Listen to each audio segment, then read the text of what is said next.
दोस्तों नमस्कार। YouTube channel में आप सभी का स्वागत है। आज कक्षा 9 में जीव विज्ञान के विषय में कुछ महत्वपूर्ण जानकारियां दूंगा। ध्यानपूर्वक सुनिएगा। जीव विज्ञान से पहले मैं विज्ञान के बारे में कुछ बताऊंगा। विज्ञान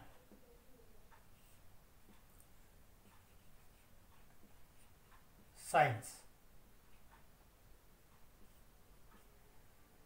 शब्द से ही पता लगता है। वी को अलग कर देंगे और ज्ञान को अलग कर देंगे जब तो विशिष्ट ज्ञान या विशेष ज्ञान। तो विज्ञान किसी वस्तु के बारे में विशेष रूप से जानकारी हमें विज्ञान के अंतर्गत प्राप्त होती है। यानी किसी भी वस्तु का सिस्टमैटिक सुसंगठित अध्ययन, सुचारू अध्ययन हम विज्ञान द्वारा करते हैं। साइंस जनरली एक डेफिनेशन आती है, systematic knowledge of any subject और थिंग्स इज कॉल्ड साइंस। तो साइंस का एक सामान्य सी जानकारी है कि किसी वस्तु के बारे में विशेष जानकारी हमें विज्ञान से प्राप्त होती है या अध्ययन किया जाता है उसके अंतर्गत। अब आता है जीव विज्ञान। जीव विज्ञान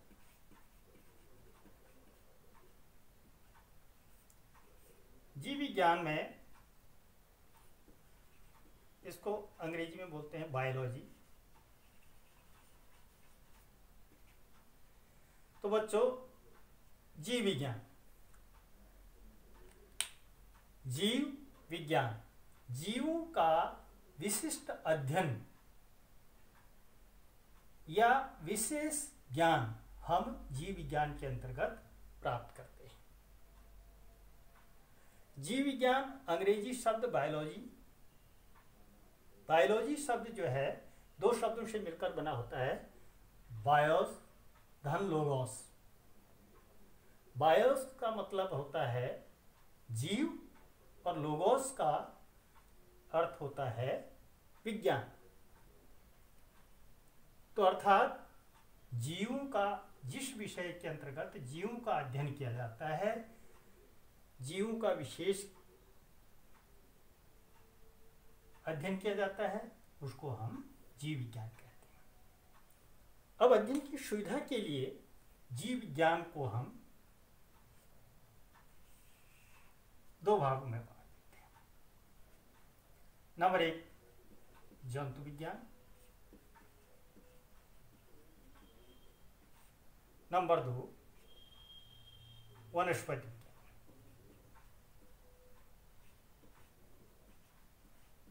इसको पादप विज्ञान भी कहते हैं।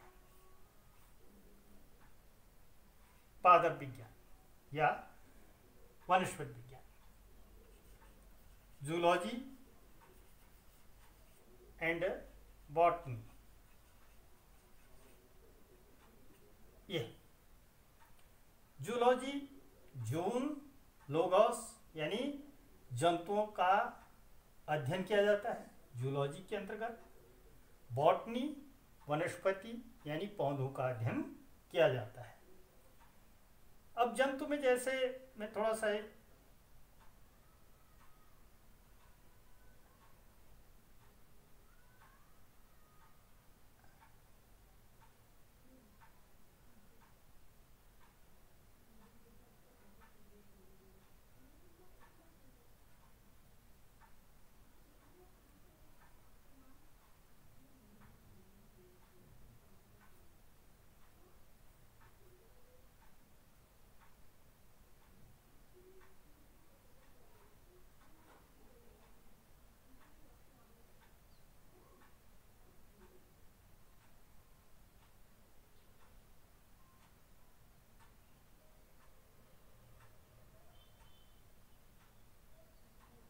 एक मेढक है।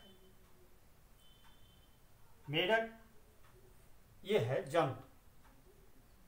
अब चाहे जंतु में ह्यूमन बीइंग्स हैं, मेढक है, अन्य जीव, अन्य जंतु हैं, ये सब जंतु विज्ञान के अंतर्गत इनका अध्ययन किया जाता है।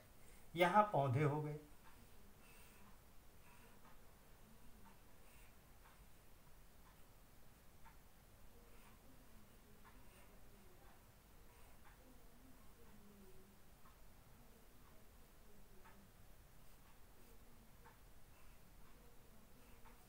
इस तरह से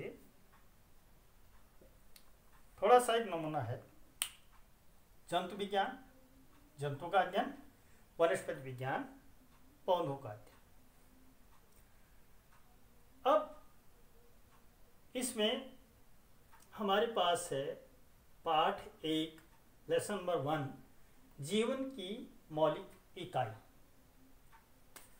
मौलिक इकाई, फंडामेंटल यूनिट। फंडामेंटल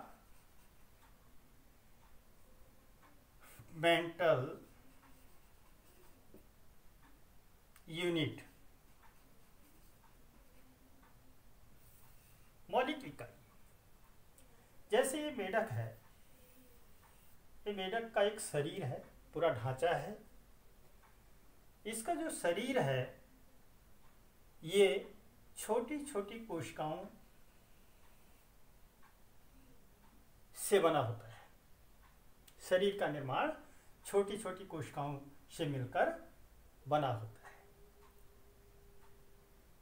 ऐसी पौधे का भी निर्माण छोटी छोटी कोशिकाओं से मिलकर बना होता है। तो जो smallest unit of our body of living things वो होती है सेल। हमारे शरीर की सबसे छोटी इकाई जो है वो सेल है, उसको कहते हैं कोशिका। कोशिका, सेल। अब एक कोशिका क्या चीज है? सर्वप्रथम 1665 में रॉबर्ट हुक ने कॉर्क की अनुप्रस्थ काट को देखा और उसने मधुमक्खी के छत्ते के कोष्ठक जैसी संरचनाएं उसमें उसने देखी और उसने इनका नाम कोशिका रख दिया, सेल रख दिया। तो अर्थात ये जो छोटी इकाई है, हमारे शरीर का जो निर्माण हुआ है लाखों करोड़ों अनगिनत कोशिकाओं से मिलकर बना होता है। कोशिकाओं से मिलकर बना होता है। अब रॉबर्ट हुक ने जो संरचना देखी,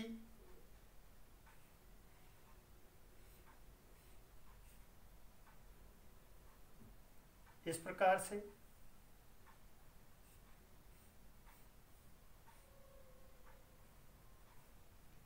ये ऐसी संरचनाएं उसने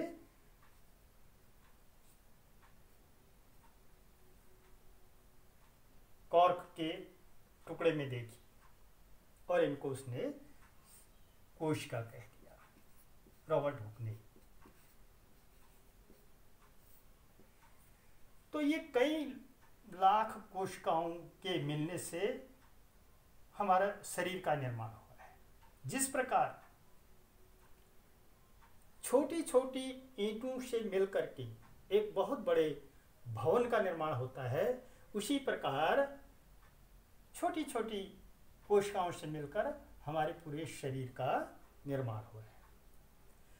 अब इसमें कोशिकाएं भी दो प्रकार की हो जाती हैं, जंतु कोशिका और पादप कोशिका। अध्ययन की सुविधा के लिए अब इनके शरीर के गुणों के विभिन्नता के कारण जंतु कोशिका और पादप कोशिका में अंतर भी पाया जाता है। धीरे धीरे कोशिका इतनी छोटी होती है कि हम नग्न आँखों से नहीं देख पाते हैं, क्योंकि कोशिका के अंदर इसके विभिन्न अंग भी होते हैं, कोशिकांग जिनको बोलते हैं। उनका अध्ययन के लिए धीरे धीरे सूक्ष्मदर्शी, इलेक्ट्रॉनिक सूक्ष्मदर्शी, विद्युत सूक्ष्मदर्शी इनका निर्माण हुआ और उसके पश्चात जो है इनके अध्ययन में विस्तार आया। तो अगली वीडियो में मैं आपको पादप कोशिका और जंतु कोशिका का सचित्र वर्णन बताऊंगा और उनका चित्र के आधार पर अंतर स्पष्ट कराऊंगा। तब तक के लिए धन्यवाद।